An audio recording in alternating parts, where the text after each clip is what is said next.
Hello. ಅವ್ರೆ ಬೊಮ್ಮೆದವ್ರೆ, ಏನ್ರಿ ಸಮಾಚಾರ? ಏನಿಲ್ಲ, ಏನೋ ಒಂದ್ ಹಂಚ್ಕೋಬೇಕಾಗಿತ್ತು, ಏನೋ ಅಪಾರ್ಥ ಮಾಡ್ಕೋಬೇಡಿ. ಹೌದಾ? ಆ ಅದೇ ಏನೋ ಅನ್ಕೋಬೇಡಿ, ಒಂದ್ ಮಾತ್ ಕೇಳ್ತೀನಿ. ಹಾ ಹೇಳಿ. ಏನಿಲ್ಲ, ನಿಮ್ಮ ಅಕ್ಕನ್ನ ನನಗ್ ಕೊಟ್ಟು ಮದುವೆ ಮಾಡ್ಬೇಕಾದ್ರೆ ಎಷ್ಟ್ ಖರ್ಚು ಮಾಡಿದ್ರಿ? ಏನೊಂದ್ 5-6 ಲಕ್ಷ ಖರ್ಚು ಮಾಡಿರ್ಬೇಕು. ಏನ್ ಬವ್ರಿ ಹಿಂಗ್ ಕೇಳ್ತೀರಾ?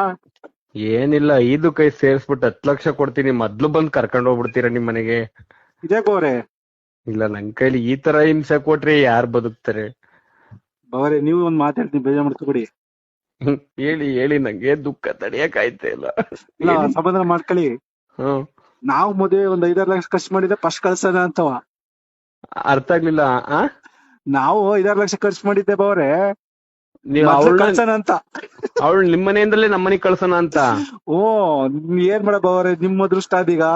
ಅಲ್ಲ, ನಾನೇ ಸಿಗಾಕೋಬೇಕಾಗಿತ್ತ ನಿಮ್ಮ ಮಕ್ಕಳಿಗೆ? ಬೇಜಾರ್ ಅಯ್ಯೋ, ಮಾಡ್ಕೊಬಿಡಿ, ಬಿಡಿ ಕಟ್ ಹೋಗ್ಲಿ. ಮಾಡಿ ದೇವ್ರೇ, ಕಟ್